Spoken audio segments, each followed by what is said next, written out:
Hello guys, how are you. मैं भूपेंद्र सिंह। आज की क्लास में हम बात करेंगे कैसे हम कॉम्प्लेक्स सेंटेंसेस को एक कंपाउंड सेंटेंस में और कैसे कंपाउंड सेंटेंस को एक कॉम्प्लेक्स सेंटेंस में कन्वर्ट करते हैं। पिछली क्लास में हम स्टडी कर चुके हैं कि कैसे सिंपल सेंटेंस को हम एक कंपाउंड में या कैसे सिंपल सेंटेंस को एक कॉम्प्लेक्स में, कैसे कॉम्प्लेक्स को सिंपल में, कैसे सिंपल सेंटेंस को कंपाउंड में और कैसे कंपाउंड सेंटेंस को सिंपल सेंटेंस में कन्वर्ट करते हैं। तो आज की क्लास में हम बात करेंगे कॉम्प्लेक्स को कंपाउंड में कन्वर्ट करना और कंपाउंड को कॉम्प्लेक्स में कन्वर्ट करना। ये ट्रांसफॉर्मेशन के अंतर्गत हम आज देखते हैं कि कैसे हम दिए गए कॉम्प्लेक्स सेंटेंस को एक कंपाउंड सेंटेंस में कन्वर्ट करते हैं। तो हम टॉपिक शुरू करें उससे पहले एक बार हम फिर आपको रिमाइंड कराए दे रहे हैं कि हम जान लेते हैं अच्छी तरह कि क्या कॉम्प्लेक्स सेंटेंस क्या होते हैं या कौन से सेंटेंस कॉम्प्लेक्स होते हैं, कौन से सेंटेंस हमारे कंपाउंड होते हैं। तो कॉम्प्लेक्स की बात करते हैं पहले। कॉम्प्लेक्स सेंटेंस कोई विशेष सेंटेंस नहीं है, बस ये दो सिंपल सेंटेंसेस का एक मेल है। दो सिंपल सेंटेंसेस का एक मेल है और वो कॉम्प्लेक्स बन जाता है। और कंपाउंड भी कुछ अलग नहीं है, केवल वो भी दो सिंपल सेंटेंसेस का मेल होता है। हाँ, बस ये ध्यान ये रखना होता है कि जब दो सिंपल सेंटेंसेस को हम सबऑर्डिनेट क्लॉज से जोड़ देते हैं या सबऑर्डिनेटिंग कंजक्शन से जोड़कर उसको एक में मिक्सअप करते हैं, जब दो सिंपल सेंटेंसेस होंगे तो एक तो उसमें प्रिंसिपल क्लॉज होगी और दूसरी जो सिंपल सेंटेंस है उसको हम प्रिंसिपल क्लॉज से जोड़ते हैं। और कैसे जोड़ते हैं? जब हम सबऑर्डिनेटिंग कंजक्शन यूज करते हैं तब वो सेंटेंस हमारा बन जाता है कॉम्प्लेक्स। और अगर दो सिंपल सेंटेंस है उसमें एक तो हमारी प्रिंसिपल क्लॉज हो गई और जो दूसरी क्लॉज कह लो या दूसरा सेंटेंस जब हम कोऑर्डिनेटिंग कंजक्शन यूज करके उस दूसरी क्लॉज को या उस सिंपल सेंटेंस को जब हम कोऑर्डिनेटिंग कंजक्शन से जोड़ते हैं प्रिंसिपल क्लॉज में तो वो हमारी बन जाती है कंपाउंड सेंटेंस। तो कहने का अर्थ ये हुआ कि कॉम्प्लेक्स दो सिंपल सेंटेंसेस का एक मेल है, बशर्ते सिंपल सेंटेंस में जो सेंटेंस प्रिंसिपल क्लॉज से जुड़ता है वो कौन सी क्लॉज, उसमें कौन सा कंजक्शन यूज होता, वहां पे हमारी सबऑर्डिनेट कंजक्शन की मदद से या सबऑर्डिनेटिंग कंजक्शन से जब प्रिंसिपल क्लॉज में हम दूसरी क्लॉज जोड़ देते हैं तो वो हमारा कॉम्प्लेक्स होता है। और उसके दूसरी ओर जब प्रिंसिपल क्लॉज में हम दूसरी क्लॉज जो जोड़ते हैं और उस क्लॉज को जब हम कोऑर्डिनेटिंग कंजक्शन का प्रयोग करके जोड़ते हैं तो वो सेंटेंस हमारा कंपाउंड बन जाता है। तो ये हुआ हमारा कॉम्प्लेक्स और कंपाउंड। तो सबसे पहले हम बात करते हैं कि दिए गए कॉम्प्लेक्स सेंटेंस को हम कैसे कंपाउंड सेंटेंस में कन्वर्ट करें। यहां पे दिया गया है कि कॉम्प्लेक्स सेंटेंस को कंपाउंड सेंटेंस में बदलते समय बात की जा रही है कि दिए गए यहाँ पे हमारे सेंटेंस जो होंगे वो कॉम्प्लेक्स होंगे और उन कॉम्प्लेक्स सेंटेंस को हमें कंपाउंड में कन्वर्ट करना होगा। तो ऐसा करते समय जो सबऑर्डिनेट क्लॉज को प्रिंसिपल क्लॉज बना लेते हैं, जो कॉम्प्लेक्स सेंटेंस में हमारे पास प्रिंसिपल क्लॉज होगी और उस प्रिंसिपल क्लॉज से जुड़ी हुई सबऑर्डिनेट क्लॉज होगी, तभी तो हमारा सेंटेंस कॉम्प्लेक्स होगा।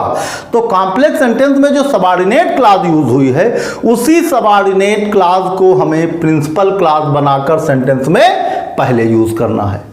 तो जब सबऑर्डिनेट क्लॉज प्रिंसिपल क्लॉज बन गई तो अब बची प्रिंसिपल क्लॉज। तो उस प्रिंसिपल क्लॉज को हम सबऑर्डिनेट क्लॉज के रूप में इस्तेमाल करते हैं और दोनों क्लॉज को हम कोऑर्डिनेटिंग कंजक्शन से जोड़ देते हैं। और जब दो क्लॉज कोऑर्डिनेटिंग कंजक्शन से जुड़ गई तो वो सेंटेंस हमारा क्या बन जाएगा?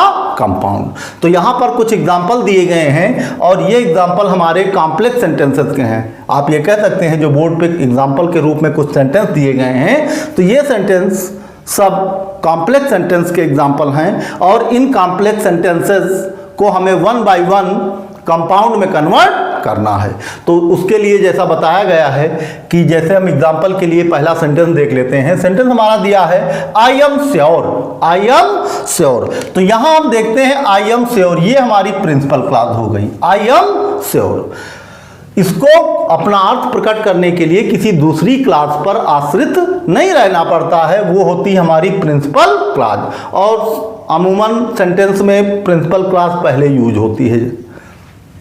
अब that you have done this, that you have done this, हम देखते हैं कि ये दैट के बाद वाला जो पोर्शन है हम कह सकते हैं कि ये हमारा सबऑर्डिनेट क्लॉज है, या हमारी ये प्रिंसिपल क्लॉज है और ये हमारी सबऑर्डिनेट क्लॉज है। तो जब प्रिंसिपल क्लॉज से दूसरी क्लॉज को जोड़ा गया और किससे, सबऑर्डिनेटिंग कंजक्शन से, यहां पे सबऑर्डिनेटिंग कंजक्शन कौन सा है, दैट। जब हम प्रिंसिपल क्लॉज को सबऑर्डिनेटिंग कंजक्शन से जोड़ते हैं तो सेंटेंस हमारा बन जाता है कॉम्प्लेक्स। सेंटेंस क्या बन जाता है, कॉम्प्लेक्स।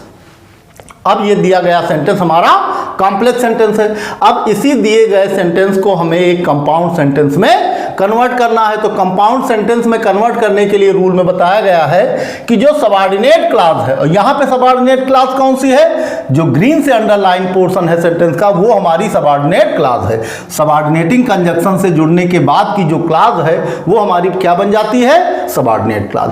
तो इसी सबऑर्डिनेट क्लॉज को हमें प्रिंसिपल क्लॉज के रूप में लिखना है। कब, जब हमें कॉम्प्लेक्स सेंटेंस को एक कंपाउंड में कन्वर्ट करना है तो जो हमारी सबऑर्डिनेट क्लॉज होती है उसे हमें कहां लिखना होता, प्रिंसिपल क्लॉज की प्लेस पे।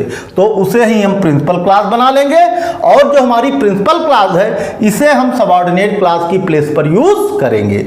और दोनों क्लॉज को हमें एक कोऑर्डिनेटिंग कंजक्शन से जोड़ना होगा। अब वो कोऑर्डिनेटिंग कंजक्शन, जैसा कि हमें पता है कोऑर्डिनेटिंग कंजक्शन हमारे 4 प्रकार के होते हैं। कौन कौन से, एक क्यूमुलेटिव होता है, फिर अल्टरनेटिव है, फिर एडवर्सेटिव है, फिर इलेटिव। तो हमें यह देखना है कि जो कोऑर्डिनेटिंग कंजक्शन है वो कौन सा उपयुक्त कोऑर्डिनेटिंग कंजक्शन है जो इन दोनों सेंटेंसेस को ठीक से जोड़ पाएगा। आइए दिए गए सेंटेंस को हम कन्वर्ट करते हैं किसमें, कंपाउंड में, क्योंकि कॉम्प्लेक्स का एग्जांपल है। हम इस सेंटेंस को कंपाउंड में जब कन्वर्ट करेंगे तो आइए देखते हैं सेंटेंस क्या बनेगा। तो हमें सबसे पहले सबऑर्डिनेट क्लॉज को प्रिंसिपल क्लॉज की प्लेस पे यूज करना है।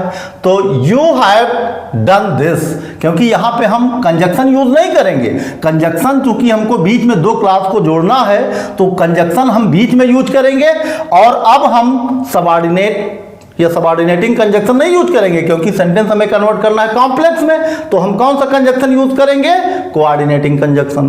तो सबसे पहले जो हमारी सबऑर्डिनेट क्लॉज है पहले वो लिख लेते हैं। तो क्या हो जाएगा, you have done this, you have done this, you have done this. अब तो ये हो गई हमारी प्रिंसिपल क्लॉज, मतलब जो सबऑर्डिनेट क्लॉज है उसको हमने प्रिंसिपल क्लॉज की प्लेस पर यूज कर लिया। अब हमको जो प्रिंसिपल क्लॉज है वो यूज करना होगा सबऑर्डिनेट क्लॉज की प्लेस पे, लेकिन उससे पहले हमें एक कंजक्शन यूज करना होगा। और वो कंजक्शन कौन सा होगा, वो कंजक्शन होना है कोऑर्डिनेटिंग कंजक्शन। तो ये देख लेते हैं कि कोऑर्डिनेटिंग कंजक्शन चूंकि 4 प्रकार के होते हैं तो कौन सा कोऑर्डिनेटिंग कंजक्शन है जो सबसे उपयुक्त होगा इन दोनों क्लॉज को आपस में जोड़ने के लिए। तो यहां पे सेंटेंस जब हम देखते हैं तो पाते हैं कि ये दोनों सेंटेंस एक दूसरे का जोड़ बताने वाले हैं।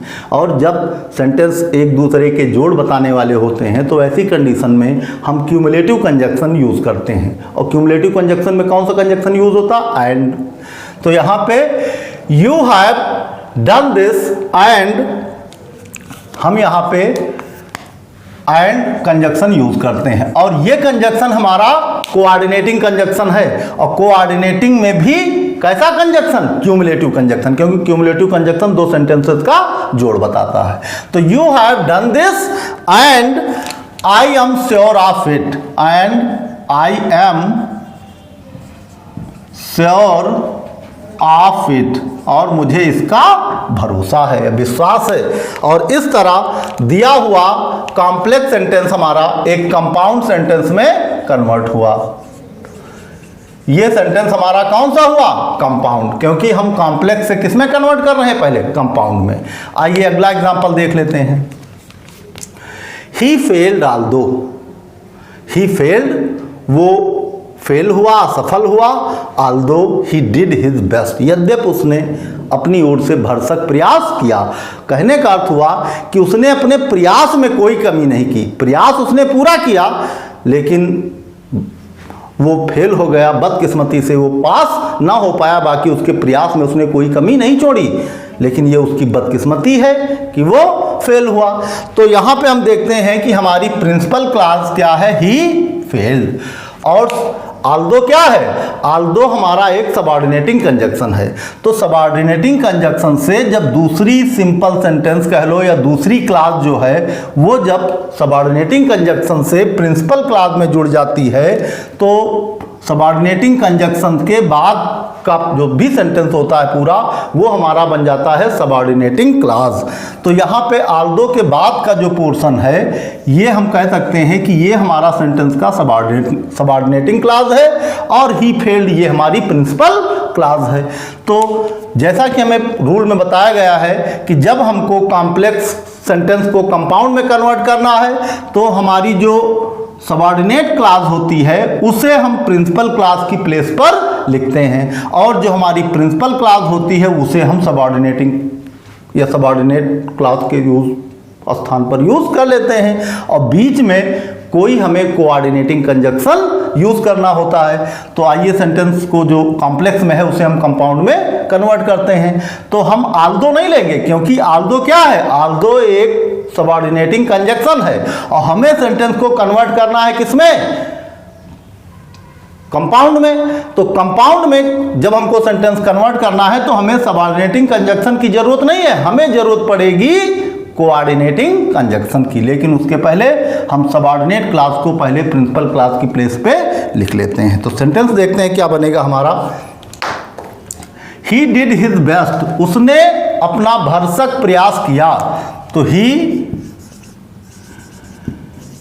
Did his best, he did his best, उसने अपनी ओर से भरसक प्रयास किया या अपना बेहतर से बेहतर प्रयास किया। He did his best. अब हमको चाहिए एक कंजक्शन और वो कंजक्शन कैसा होना चाहिए, कंजक्शन होना चाहिए कोऑर्डिनेटिंग कंजक्शन। तो जैसा पता है कोऑर्डिनेटिंग कंजक्शन 4 होते हैं। कौन कौन से, 4 प्रकार के, 4 ना कहकर आप कह सकते हैं 4 प्रकार के, क्यूमुलेटिव, एडवर्सेटिव, इलेटिव और अल्टरनेटिव। तो यहाँ पे देखते हैं हम दिए गए सेंटेंस में ही फेल्ड, वो फेल हुआ क्योंकि ही डिड हिज बेस्ट। यद्यप वो फेल हुआ, यद्यप उसने अपना भरसक प्रयास किया था। तो यहाँ हम देखते हैं कि जो परिणाम है वो आशाओं के अनुरूप नहीं निकला। अर्थात ये कह सकते हैं कि दिए गए सेंटेंस में विरोध के भाव प्रकट हो रहे हैं। जब दिए गए सेंटेंस में विरोधाभास प्रकट हो या विरोध के भाव प्रकट हो तो वहां हम एडवर्सेटिव कंजक्शन यूज करते हैं। एडवर्सेटिव कंजक्शन में कौन कौन कंजक्शन आ जाते हैं, बट आ जाता है या ऐसे कंजक्शन आ जाते हैं जहां पे भाव विरोध के प्रकट हो तो वहां पर कौन सा कंजक्शन यूज करेंगे, वहां पे हम कंजक्शन यूज करते हैं एडवर्सेटिव। क्योंकि एडवर्सेटिव कंजक्शन वही यूज होता है जहां पर दिए गए सेंटेंसेस, क्योंकि 2 सेंटेंस होंगे और वहां पे दोनों सेंटेंसेस के भाव विपरीत हो या एक दूसरे से अलग हों।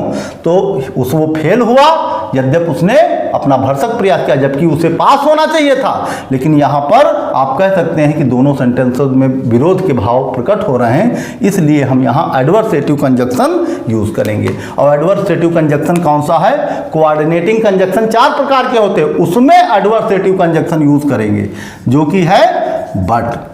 तो ही डिड हिज बेस्ट, उसने अपना भरसक प्रयास किया या अपनी ओर से बेहतर प्रयास किया। बट ही, लेकिन ही फेल्ड, लेकिन वो क्या हुआ, फेल्ड हो गया, असफल हो गया।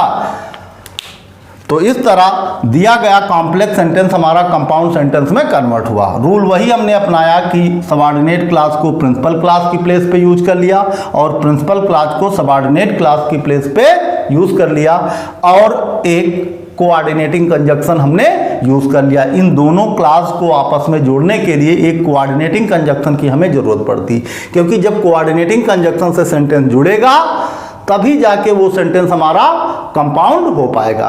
क्योंकि सबऑर्डिनेटिंग से जुड़ा होने पर वो हमारा क्या होता है, कॉम्प्लेक्स, और जब कोऑर्डिनेटिंग कंजक्शन से सेंटेंस जुड़ेगा तब वो हमारा क्या कहलाएगा, कंपाउंड सेंटेंस। इस तरह दिया हुआ सिंपल सेंटेंस एक कंपाउंड सेंटेंस में कन्वर्ट हुआ। अब ये सेंटेंस हमारा क्या बन गया, कंपाउंड। ये सेंटेंस हमारा हुआ कंपाउंड। अगला सेंटेंस देखते हैं। I have lost the pen, मैंने वो पेन खो दिया which you gave me, जो तुमने मुझे दिया था। तो यहां भी हम देखते हैं कि प्रिंसिपल क्लास क्या है, I have lost the pen, और सबऑर्डिनेट क्लास हमारी क्या है, which you gave me, which subordinating conjunction है, और you gave me, जो तुमने मुझे दिया था। अब यहाँ पे प्रिंसिपल क्लास है हमारी I have lost the pen, और which हमारा सबऑर्डिनेटिंग कंजक्शन है, और you gave me, क्योंकि ये क्लास है और ये सबऑर्डिनेटिंग कंजक्शन से जुड़ी है, तो सबऑर्डिनेटिंग कंजक्शन से जुड़ी होने की वजह से ये क्लास अब हमारी बन गई सबऑर्डिनेट क्लास। और इसी सबऑर्डिनेट क्लास को हमें प्रिंसिपल क्लास बनाकर यूज करना है, कब, जब कॉम्प्लेक्स सेंटेंस को हमें एक कंपाउंड सेंटेंस में कन्वर्ट करना हो। तो you gave me a pen, you gave me a pen, जो हमारी सबऑर्डिनेट क्लास है उसी को हम प्रिंसिपल क्लास के तौर पे या प्रिंसिपल क्लास के रूप में यूज कर लेते हैं, और हम इस कंजक्शन का यूज नहीं करते क्योंकि ये कंजक्शन हमारे काम का नहीं, ये तो कंजक्शन है सबऑर्डिनेटिंग कंजक्शन, हमें चाहिए कोऑर्डिनेटिंग कंजक्शन, और वो भी कब जरूरत पड़ेगी, जब हमारी प्रिंसिपल क्लास लिख जाएगी और दूसरी क्लास जब हमको जोड़ना पड़ेगा तब हमको चाहिए क्या, कोऑर्डिनेटिंग कंजक्शन। तो you give me a pen, you gave me a pen, you gave me a pen, तुमने मुझे एक पेन दिया। अब ये हमारी प्रिंसिपल क्लास बन गई, जो सबऑर्डिनेट क्लास थी वो बन गई हमारी प्रिंसिपल क्लास।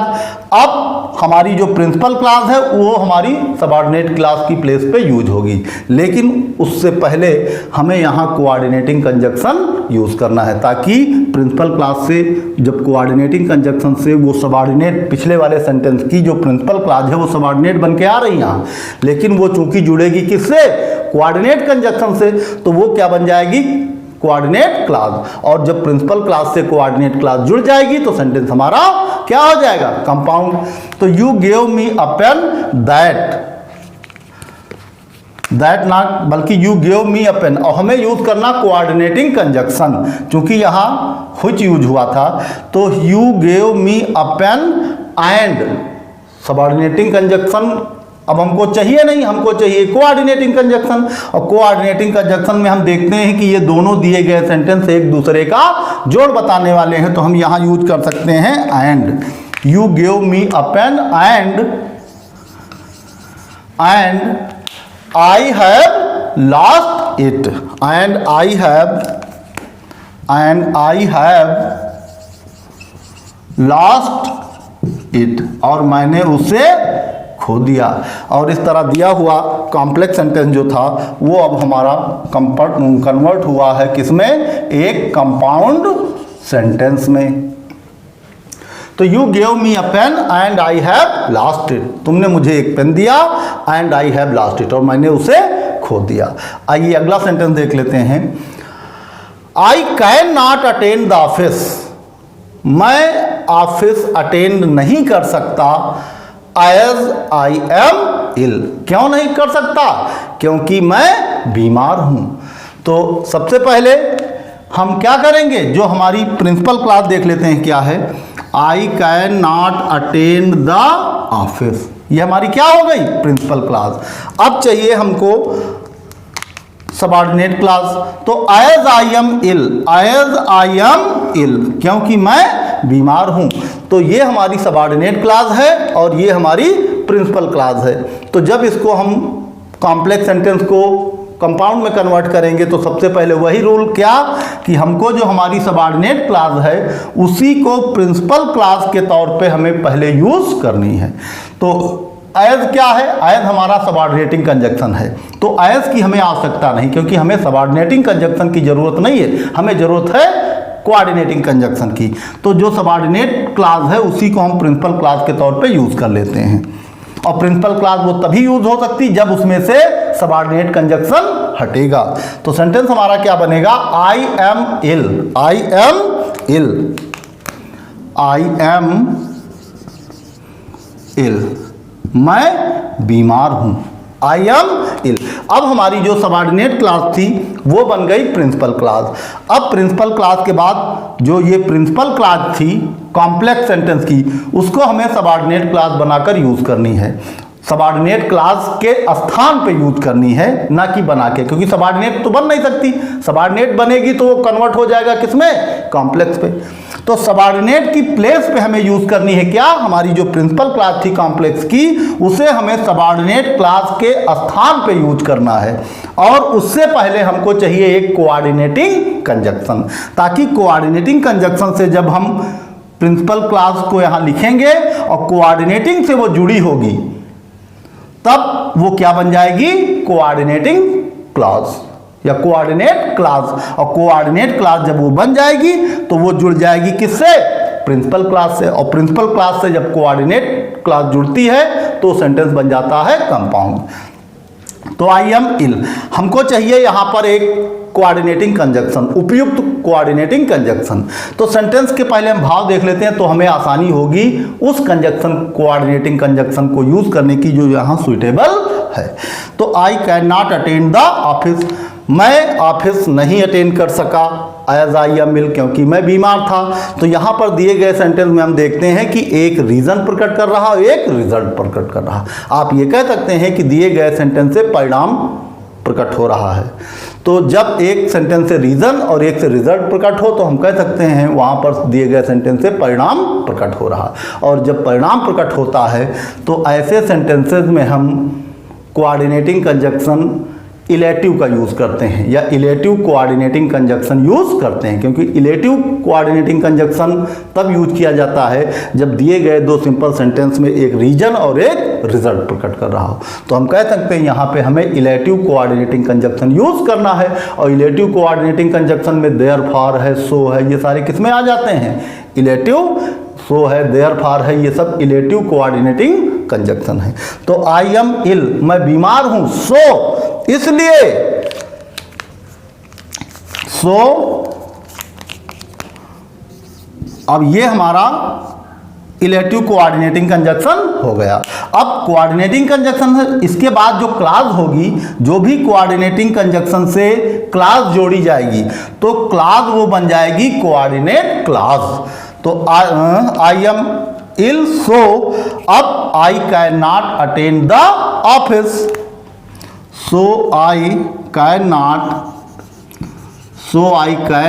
attend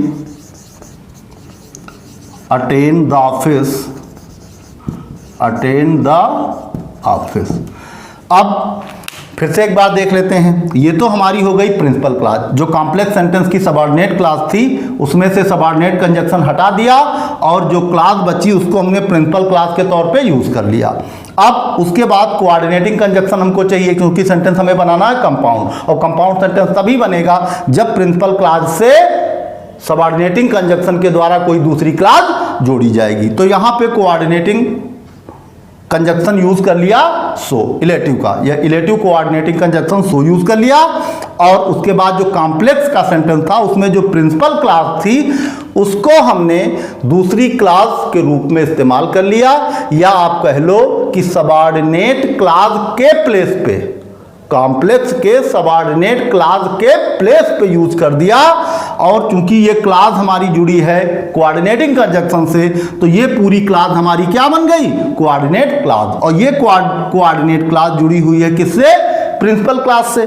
तो ये पूरा सेंटेंस हमारा बन गया कंपाउंड सेंटेंस। इस तरह दिया हुआ सेंटेंस हमारा कन्वर्ट हुआ किसमें, कंपाउंड सेंटेंस में, कंपाउंड सेंटेंस में। अगला देखते हैं sentence, he is honest though poor, वो ईमानदार है, दाउ पुअर, यद्यपि गरीब है, वो ईमानदार है यद्यपि गरीब है। जबकि वास्तविकता यह है कि गरीबी जब आती है तो लोग ईमानदारी दिखाना भूल जाते हैं। तो हम यहाँ कह सकते हैं कि ये दिए गए जो दो सेंटेंस हैं यहाँ भी दो क्लास यूज हुई हैं। ही इज ऑनेस्ट ये हमारी इस समय प्रिंसिपल क्लास है, और ये जो पुअर यूज हुआ है ये समझ लो दाउ के बाद पुअर, दाउ पुअर, ये हमारी सबऑर्डिनेट क्लास है। तो सबऑर्डिनेट क्लास को हमें प्रिंसिपल क्लास बनाना है, और प्रिंसिपल क्लास के लिए हमें सब्जेक्ट वही यूज करना है जो हमारी प्रिंसिपल क्लास का सब्जेक्ट यूज हुआ है। तो हम सेंटेंस को क्या बनाएंगे, he is poor, he is poor. अब हम कह सकते हैं कि ही इज़ पुअर, जो हमारी सबऑर्डिनेट क्लास थी वो किसके तौर पे यूज़ हो गई, प्रिंसिपल क्लास के तौर पे। और ही इज़ पुअर ये हमारी प्रिंसिपल क्लास है, अंडरलाइन कर दें, ये हमारी प्रिंसिपल क्लास है, और दाऊ के बाद का जो पोर्शन है ये हमारी सबऑर्डिनेट क्लास है। तभी तो ये सेंटेंस हमारा कॉम्प्लेक्स बना। अब जो सबऑर्डिनेट क्लास थी उसको प्रिंसिपल क्लास के तौर पे यूज कर लिया। अब जो प्रिंसिपल क्लास है वो यूज होगी सबऑर्डिनेट क्लास की प्लेस पर। बाकी एक सिंपल क्लास के तौर पे होगी वहां प्रयुक्त, लेकिन वो चूंकि जुड़ जाएगी किससे, कोऑर्डिनेटिंग कंजक्शन से। यहां पर अब हमें दोनों क्लास को जोड़ने के लिए एक उपयुक्त कंजक्शन की जरूरत है। और वो कंजक्शन कैसा होना चाहिए, चूंकि सेंटेंस हमें कन्वर्ट करना है कंपाउंड में, तो लाजमी है कि वो कंजक्शन जो है वो हमारा यूज यहाँ पर होना चाहिए कोऑर्डिनेटिंग कंजक्शन। और कोऑर्डिनेटिंग कंजक्शन चूंकि 4 प्रकार के हैं, तो यहाँ पे देखना होगा हमें कि कौन सा कंजक्शन उपयुक्त है। तो ही इज पुअर, यहाँ पे जैसा बताया हमने कि दोनों चीज़ें या विरोध के भाव प्रकट हो रहे हैं, he is honest though poor. तो यहाँ पर भी हम जब सेंटेंस में विरोध के भाव प्रकट हों तो वहाँ पर हम एडवर्सेटिव कंजक्शन का कोई भी कंजक्शन यूज कर लेते हैं, एडवर्सेटिव कंजक्शन यूज कर लेते हैं। और एडवर्सेटिव कंजक्शन हम यहाँ यूज कर लेंगे बट। एडवर्सेटिव कंजक्शन कौन सा यूज कर लेंगे, बट। बट क्या है, एडवर्सेटिव कंजक्शन है। He is poor but honest. He is poor, यद्यपि वो क्या है, गरीब है, बट ऑनेस्ट, लेकिन ईमानदार है, but honest, but honest. He is poor but honest. और इस तरह दिया हुआ सेंटेंस हमारा एक कंपाउंड में कन्वर्ट हुआ। ये सेंटेंस अब हमारा कंपाउंड हो गया। आइए अगला सेंटेंस देख लेते हैं। ही फेल्ड, वो असफल हुआ, because he did not work hard, क्योंकि उसने कठिन परिश्रम नहीं किया था। तो यहाँ पर एक रीजन प्रकट हो रहा है और एक रिजल्ट। तो रिजल्ट क्या है, ही फेल्ड, ये क्या है, रिजल्ट, परिणाम प्रकट हो रहा कि वो फेल हुआ। और he did not work hard, reason उसका क्या था कि उसने कार्य नहीं किया या उसने कठिन परिश्रम नहीं किया, जिसके परिणाम स्वरूप वो फेल हो गया। तो हम ये कह सकते हैं कि दिए गए सेंटेंस में परिणाम का बोध हो रहा है। काहे का बोध हो रहा है, परिणाम का। जब एक सेंटेंस दिए गए दोनों क्लास में एक क्लास रीजन प्रकट करे, दूसरी क्लास रिजल्ट प्रकट करे, तो हम कह सकते हैं दिए गए सेंटेंस में परिणाम का बोध हो रहा है। और ऐसे सेंटेंस को अगर हमें कंपाउंड में कन्वर्ट करना होता है तो वहाँ हमें इलेटिव कंजक्शन यूज़ करना पड़ता है। और इलेटिव कंजक्शन कौन सा होता है, सो है, देयरफॉर है, ये सारे हमारे क्या हैं, इलेटिव कंजक्शन। तो पहले सबसे देखते हैं कि इसमें प्रिंसिपल क्लास क्या है। ही फेल्ड, ये हमारी प्रिंसिपल क्लास है। और सबऑर्डिनेट क्लास क्या बनेगी हमारी, बिकॉज ही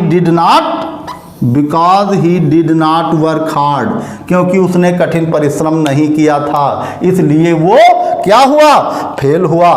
अब जब इसको हमें कन्वर्ट करना है किसमें, कंपाउंड में, तो जैसा कि रूल बताया गया है कि कंपाउंड में कन्वर्ट करने के लिए सबऑर्डिनेट क्लास को हम प्रिंसिपल क्लास के रूप में इस्तेमाल करते हैं या प्रिंसिपल क्लास की प्लेस पे प्रयोग करते हैं। तो जो हमारी सबऑर्डिनेट क्लास थी, तो यहाँ हम पाते हैं कि बिकॉज क्या है, बिकॉज हमारा सबऑर्डिनेटिंग कंजक्शन है। तो सबऑर्डिनेटिंग कंजक्शन की हमें जरूरत नहीं है। उसके बाद सबऑर्डिनेट क्लास में जो बची है क्लास, जब अगर बिकॉज हटा दिया तो ये जो सबऑर्डिनेट क्लास थी ये हमारी एक सिंपल क्लास बनकर रह गई, क्योंकि वो सबऑर्डिनेट क्लास केवल कब है, जब वो सबऑर्डिनेटिंग कंजक्शन से जुड़ी हुई है। अब जब उनकी विकास हम लेंगे नहीं बिकॉज, तो ये जो सबऑर्डिनेट क्लास थी ये एक सिंपल सी क्लास के रूप में बची, और वही क्लास हम प्रिंसिपल क्लास के रूप में इस्तेमाल करेंगे या प्रयोग करेंगे। तो सेंटेंस हमारा क्या बनेगा, ही did not work hard, he did not work hard, he did not work hard, उसने कठिन परिश्रम नहीं किया। अब चूंकि जो सबऑर्डिनेट क्लास थी उसका जब सबऑर्डिनेटिंग कंजक्शन हटा तो वो बन गई एक सिंपल सी क्लास, और वही सिंपल क्लास हमारे लिए प्रिंसिपल क्लास का काम अब करेगी। कब, जब इसको हम कन्वर्ट करेंगे कंपाउंड में। तो ये हमारी प्रिंसिपल क्लास अब बन गई। हमको चाहिए एक दूसरी क्लास, एक दूसरी क्लास चाहिए जो इस सेंटेंस में या प्रिंसिपल क्लास से जुड़नी चाहिए। किससे? कोऑर्डिनेटिंग कंजक्शन से, ताकि कोऑर्डिनेटिंग कंजक्शन से जब वो क्लास जुड़ेगी दूसरी वाली, तब ये सेंटेंस हमारा कंपाउंड बनेगा। तो यहाँ पे हम पाते हैं ही फेल्ड हमारी प्रिंसिपल क्लास थी, और वो प्रिंसिपल क्लास अब हम सबऑर्डिनेट क्लास की प्लेस पर इस्तेमाल करेंगे, सबऑर्डिनेट क्लास की प्लेस पर प्रयोग करेंगे। तो प्रिंसिपल क्लास जब सबऑर्डिनेट क्लास की स्थान पे उपयुक्त होगी या प्रयुक्त होगी, तो वो एक नॉर्मल क्लास के रूप में वहाँ प्रयुक्त होगी। तो ही फेल्ड नॉर्मल क्लास के रूप में यहाँ यूज होगी, लेकिन उसके पहले जब कोऑर्डिनेटिंग कंजक्शन से वो क्लास जुड़ जाएगी, तब वो एक कोऑर्डिनेट क्लास बन जाएगी। अब यहाँ हमें एक कोऑर्डिनेटिंग कंजक्शन चाहिए, तो देखना हमें कि कौन सा कंजक्शन है जो उपयुक्त है, कौन सा कोऑर्डिनेटिंग कंजक्शन उपयुक्त है यहाँ पर, जो दोनों सेंटेंसेस के लिए उपयुक्त हो। तो यहाँ हम पाते हैं कि दिए गए सेंटेंस में एक रीजन प्रकट कर रहा है, एक रिजल्ट प्रकट कर रहा है। तो हम कह सकते हैं कि यहाँ पर हमें इलेटिव कंजक्शन का इस्तेमाल करना होगा। और इलेटिव कंजक्शन में कौन कौन से कंजक्शन आते हैं? यहाँ आता है सो, यहाँ आता है देयरफॉर, तो हम यहाँ यूज कर लें देयरफॉर, और आप चाहे तो यहाँ सो भी यूज कर सकते हैं। देयरफॉर कंजक्शन कौन सा यूज कर लें? देयरफॉर,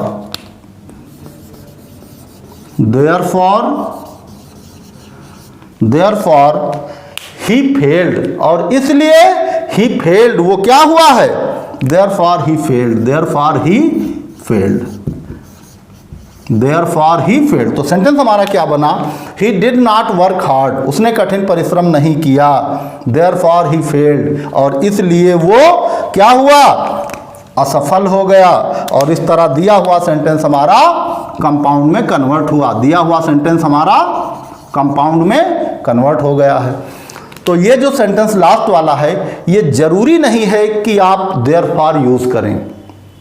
एक तरीका और है, यही सेंटेंस कंपाउंड बन सकता है दूसरी तरीके से भी, लेकिन चूंकि वहाँ हमने रूल में लिखा दिया था कि जो सबऑर्डिनेट क्लास है वो प्रिंसिपल क्लास के तौर पे इस्तेमाल कर लेते हैं, और प्रिंसिपल क्लास को सबऑर्डिनेट क्लास के तौर पे। लेकिन अगर वो ना आप करें, तो आप इसी सेंटेंस को कंपाउंड में ऐसे भी कन्वर्ट कर सकते हैं कि ही फेल्ड। सिंथेसिस में आपको एक रूल बताया गया था कि फॉर कहाँ यूज करेंगे? सो और देयरफॉर कहाँ यूज करेंगे? तब जब पहला वाला सेंटेंस या पहली वाली सिंपल सेंटेंस अगर रिजल्ट प्रकट करती है, दूसरी रिजल्ट प्रकट करती है, तो वहाँ पर फॉर यूज कर सकते हैं हम। तो आप कह सकते हैं यहाँ कि कोऑर्डिनेटिंग कंजक्शन फॉर यूज किया जा सकता है, लेकिन जब कोऑर्डिनेटिंग कंजक्शन फॉर यूज करेंगे, तो उस कंडीशन में सेंटेंस जैसे का तैसा होना चाहिए, फिर सेंटेंस आपको कन्वर्ट नहीं करना होगा। तो आप इसको ऐसे भी लिख सकते थे, he failed for, coordinating conjunction कौन सा यूज कर लें? For, he failed for he did not work hard. तो उस तरह भी ये सेंटेंस कंपाउंड में कन्वर्ट हो जाएगा। लेकिन और जो फॉर है वो कोऑर्डिनेटिंग कंजक्शन है, और कैसा कोऑर्डिनेटिंग कंजक्शन है? इलेटिव कोऑर्डिनेटिंग कंजक्शन है। उसका यूज करके आप भी इस सेंटेंस को कंपाउंड में बना सकते हैं। तो ये तो कुछ एग्जाम्पल हुए जिनमें हमने देखा कि कैसे हम दिए गए कॉम्प्लेक्स सेंटेंस को कंपाउंड सेंटेंस में कन्वर्ट करते हैं। तो आइए अब आगे कॉम्प्लेक्स सेंटेंस को कंपाउंड में कैसे कन्वर्ट करते हैं, उसके बाद अब हम देख लेते हैं कि कैसे कंपाउंड सेंटेंस को कॉम्प्लेक्स में कन्वर्ट करते हैं। अभी कॉम्प्लेक्स को कैसे कंपाउंड में कन्वर्ट करते हैं हमने देख लिया।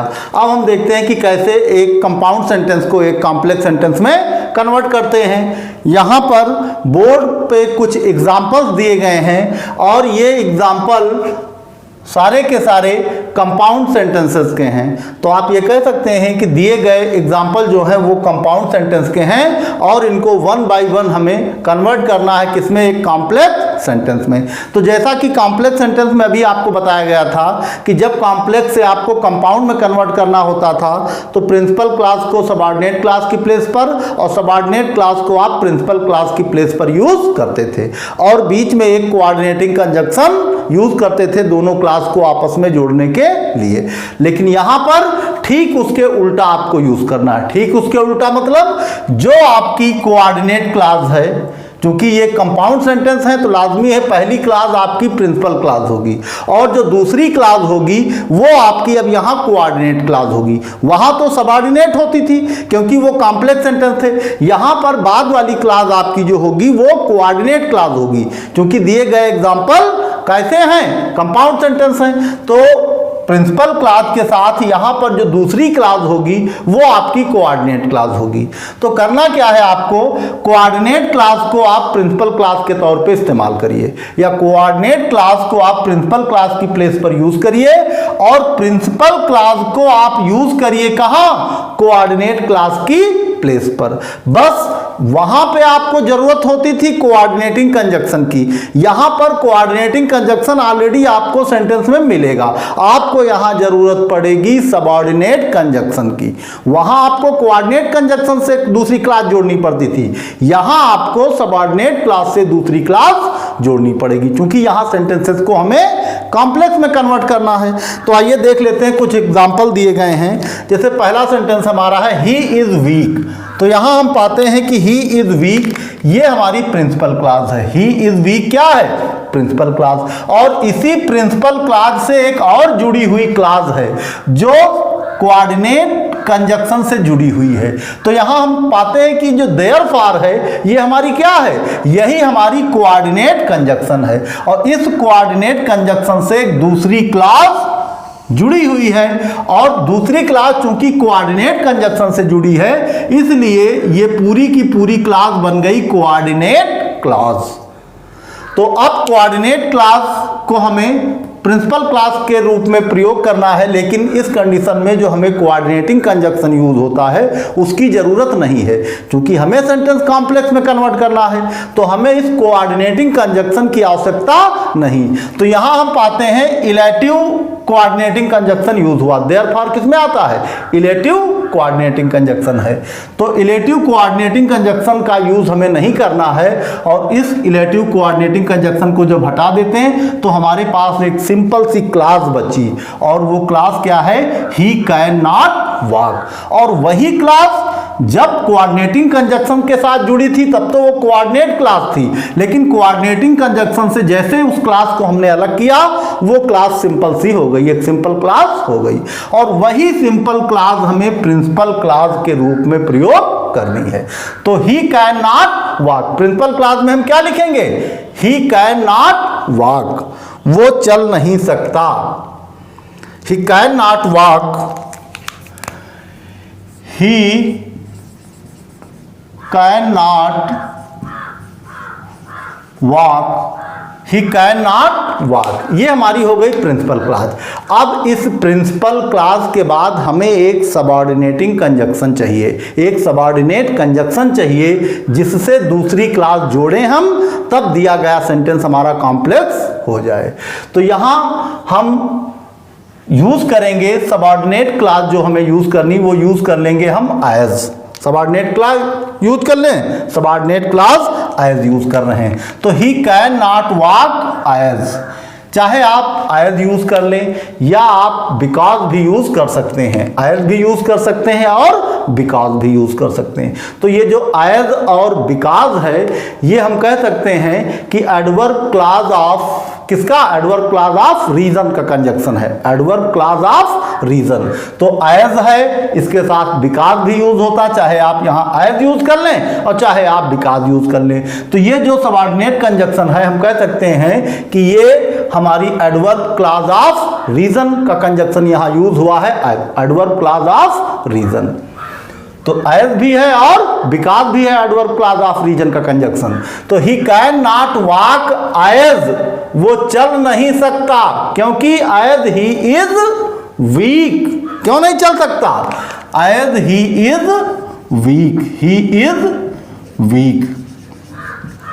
अब हमारी जो प्रिंसिपल क्लास थी वो यहां पे आ गई। अब वही प्रिंसिपल क्लास को हमने क्या बना दिया, सबऑर्डिनेट क्लास। पहले तो वो क्लास के रूप में आई यहां, एक सिंपल सी क्लास, प्रिंसिपल क्लास एक सिंपल क्लास के रूप में आई यहां, लेकिन क्योंकि वो सिंपल क्लास किससे जुड़ी है, सबऑर्डिनेट कंजक्शन से। तो सबऑर्डिनेट कंजक्शन से जुड़ी होने की वजह से ये पोर्शन हमारा सब क्या बन गया, सबऑर्डिनेट क्लास, और ये हमारी हो गई प्रिंसिपल क्लॉज। और प्रिंसिपल क्लॉज से जब कोई सबऑर्डिनेट क्लॉज जोड़ी जाती है तब वो सेंटेंस बन जाता है कॉम्प्लेक्स। अब ये सेंटेंस हमारा क्या बना?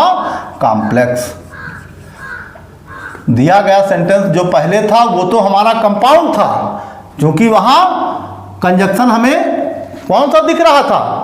Coordinating conjunction. लेकिन यहां पे कंजक्शन हमें मिल रहा है सबऑर्डिनेट कंजक्शन। तो इस तरह दिया हुआ सेंटेंस कॉम्प्लेक्स सेंटेंस में कन्वर्ट हुआ।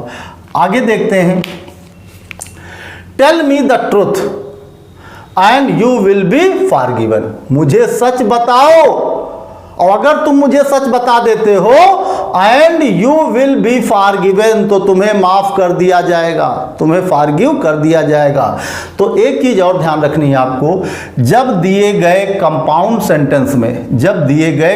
सेंटेंस में हम कोऑर्डिनेट कंजक्शन के तौर पर जब हमें कोई अल्टरनेटिव का कोई कंजक्शन मिलता है तो उस कंडीशन में हम आपस में प्रिंसिपल क्लॉज को सबऑर्डिनेट क्लॉज और सबऑर्डिनेट क्लॉज को प्रिंसिपल क्लॉज की प्लेस पर अल्टरनेट चेंज नहीं करते हैं।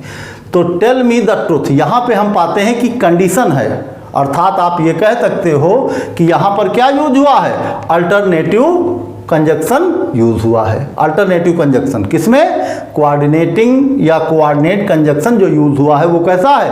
Alternative conjunction. वैसे तो आपको एक क्यूमुलेटिव दिख रहा है, लेकिन सेंटेंसेस के भाव देखने पर हम पाएंगे कि यहाँ हमें अल्टरनेटिव कंजक्शन यूज किया गया। जैसे टेल मी द ट्रुथ, मुझे बताओ सत्य, एंड यू विल फॉरगिव, तो तुम्हें फॉरगिव कर दिया जाएगा, अर्थात तुम्हें क्षमा कर दिया जाएगा। तो यहाँ कंडीशन है कि कब तुम्हें क्षमा किया जाएगा? जब तुम मुझे सच बताओगे, अर्थात जब सच बताओगे तो फॉरगिवन मिलेगी, अर्थात तब तुमको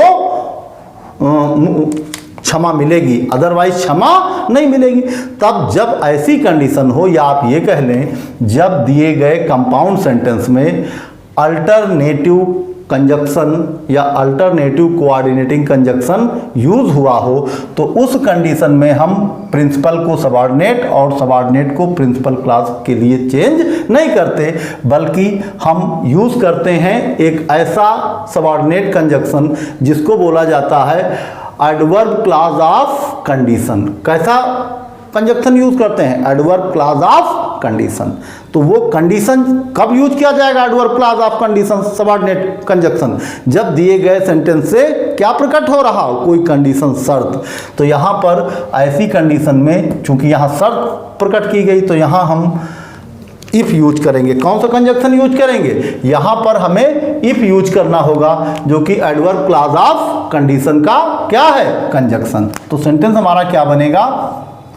if you tell me the truth।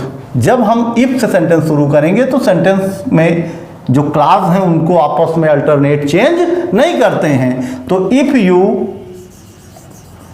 Tell me the truth, if you tell me the truth, यदि तुम मुझे सत्य बताते हो, यदि तुम मुझे सत्य बताते हो, तो तुम्हारे साथ क्या किया जाएगा? तुम्हें क्षमा कर दिया जाएगा। तो क्या हो जाएगा? You will be forgiven. तुम्हें क्या कर दिया जाएगा? तुम्हें क्षमा कर दिया जाएगा। You will be forgiven, you will be forgiven. If you tell me the truth you will be forgiven. यदि तुम मुझे सच बताते हो तब तुम्हें क्षमा कर दिया जाएगा। और इस तरह दिया हुआ सेंटेंस हमारा कन्वर्ट हुआ किसमें? कॉम्प्लेक्स में। जो सेंटेंस कंपाउंड था वो कन्वर्ट कर दिया गया किसमें? कॉम्प्लेक्स में। अगला सेंटेंस देख लेते हैं। द थीफ हेard द नॉइज, चोर ने शोर सुना, चोर ने शोर सुना, सो ही रैन अवे, और इसलिए क्या हुआ? वो भाग गया। तो यहां हम पाते हैं कि दिए गए कंपाउंड सेंटेंस में ये जो सो है ये इलेटिव कोऑर्डिनेटिंग कंजक्शन है, इलेटिव कोऑर्डिनेटिंग कंजक्शन है। और इलेटिव कब यूज होता है? जब दिए गए सेंटेंस से परिणाम प्रकट हो, अर्थात एक रीजन और एक रिजल्ट प्रकट करे, एक क्लास रीजन और दूसरी रिजल्ट। तो यहां देखते हैं कि चोर ने शोर सुना इसलिए वो भाग गया, तो यहां रीजन है और यहां रिजल्ट है। तो हम कह सकते हैं ये जो सो कोऑर्डिनेटिंग कंजक्शन यूज हुआ है ये इलेटिव कोऑर्डिनेटिंग कंजक्शन है। कैसा कोऑर्डिनेटिंग कंजक्शन है? इलेटिव।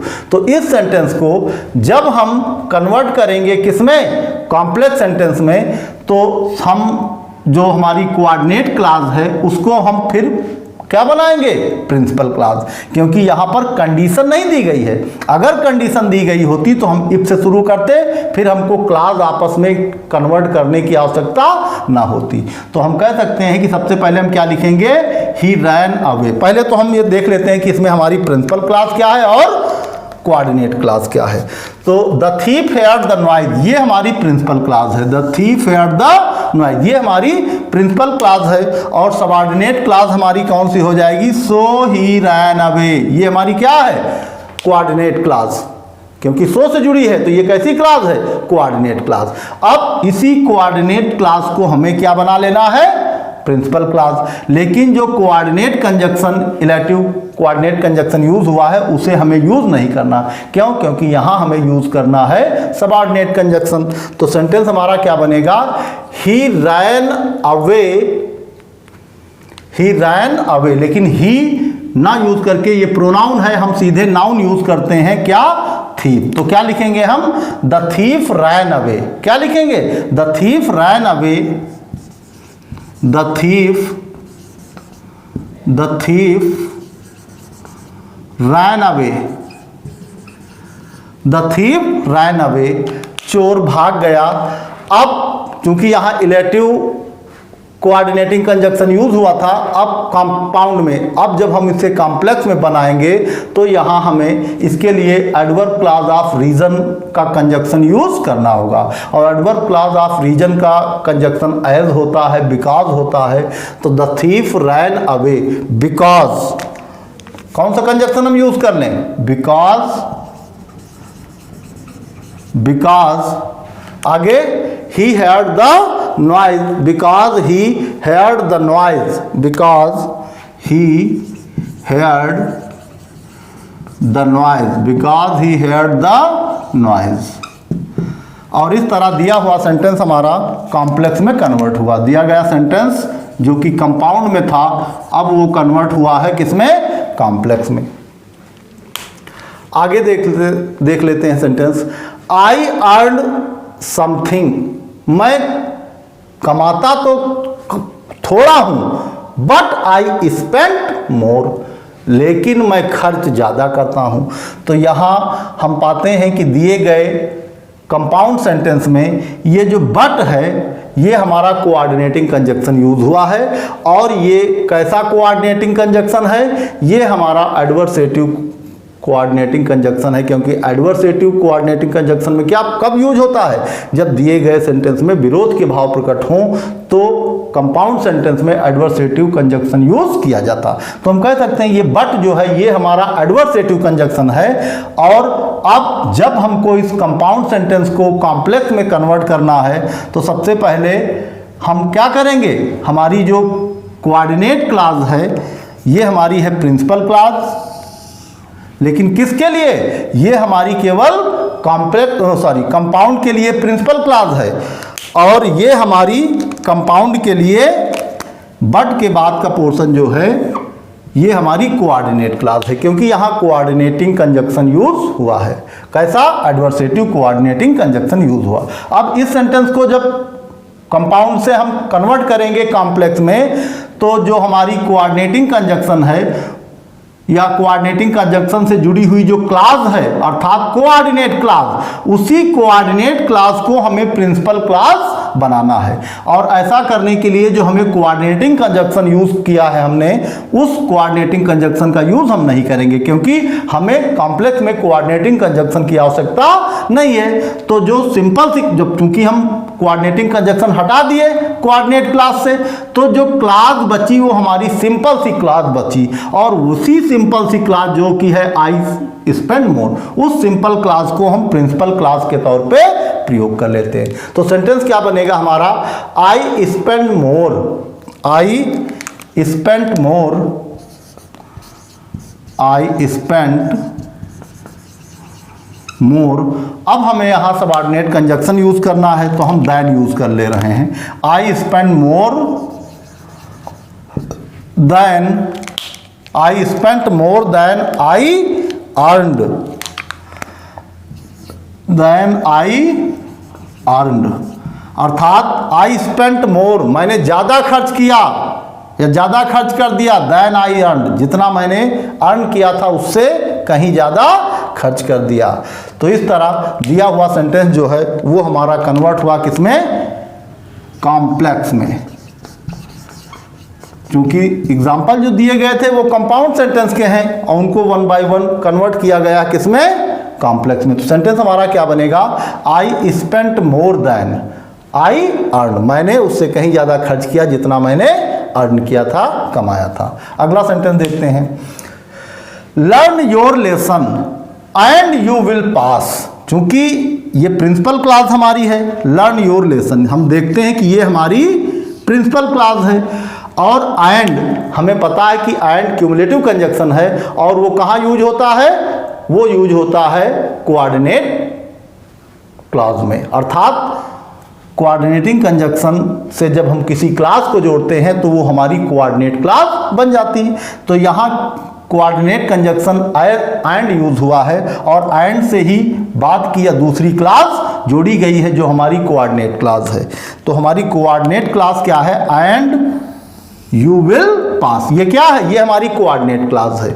लेकिन यहाँ पे हम पाते हैं कि कंडीशन दी गई है, या आप कह सकते हो adverb clause of condition use करना है हमें यहाँ पे। क्यों, क्योंकि यहाँ पर एंड जुड़ा जरूर है क्यूमुलेटिव कंजक्शन से कंपाउंड सेंटेंस, लेकिन यहाँ पर दिए गए सेंटेंस से हम पाते हैं कि दोनों सेंटेंसेस या दोनों क्लास में एक हमें कंडीशन मिल रही है, और वो कंडीशन हमारी क्या है कि लर्न योर लेसन, यदि अपना पाठ तुम पढ़ोगे तो यू विल पास, तो तुम पास होगे, और अगर पाठ नहीं पढ़ोगे तो पास नहीं होगे। मतलब कंडीशन ये है कि पढ़ने के लिए, पास होने के लिए तुम्हें पाठ पढ़ना होगा।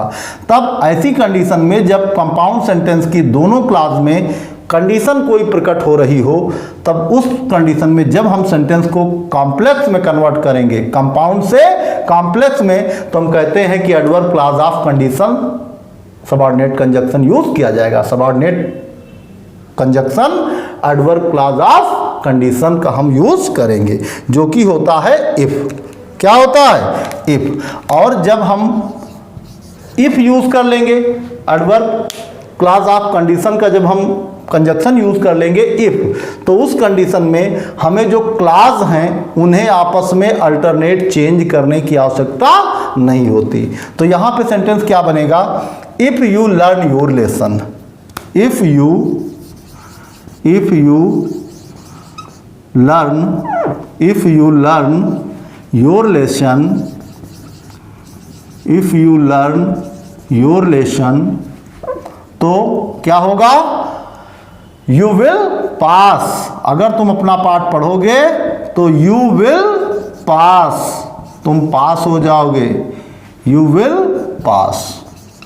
अगर तुम अपना पाठ पढ़ोगे तो तुम पास हो जाओगे। अगला सेंटेंस देखते हैं, कीप क्वाइट, शांत रहो। और यहां भी हम पाते हैं कि हमारा जो कंपाउंड सेंटेंस है, उस कंपाउंड सेंटेंस में ये हमारा अल्टरनेटिव कंजक्शन यूज हुआ है, या coordinating conjunction, alternative coordinating conjunction use हुआ। जब कंपाउंड सेंटेंस में अल्टरनेटिव कोऑर्डिनेटिंग कंजक्शन यूज होता है, तब ऐसे कंपाउंड सेंटेंस को जब हम कॉम्प्लेक्स सेंटेंस में कन्वर्ट करते हैं तो हम एडवर्ब क्लॉज ऑफ कंडीशन का कंजक्शन यूज करते हैं, जो कि होता है इफ।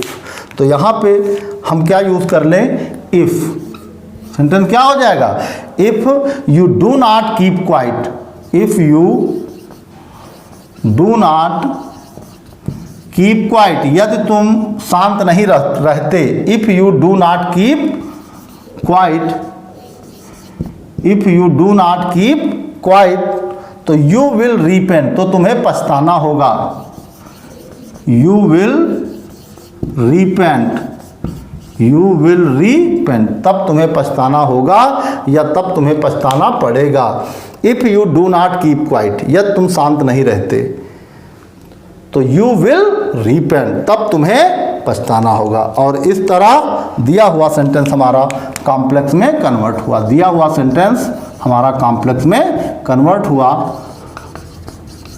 और इस तरह हमने देखा कि कैसे कुछ एग्जाम्पल जो कि बोर्ड पे दिए गए थे वो हमारे कंपाउंड सेंटेंस के एग्जाम्पल थे और उनको 1 बाय 1 कॉम्प्लेक्स सेंटेंस में कन्वर्ट किया गया। तो हम आशा करते हैं आज की क्लास में आपको कॉम्प्लेक्स से कंपाउंड बनाना और कंपाउंड से कॉम्प्लेक्स बनाना समझ में आ गया होगा। हम आशा करते हैं ये वीडियो आपको पसंद आई होगी। हम फिर मिलेंगे नेक्स्ट क्लास में नेक्स्ट टॉपिक के साथ। तब तक के लिए धन्यवाद।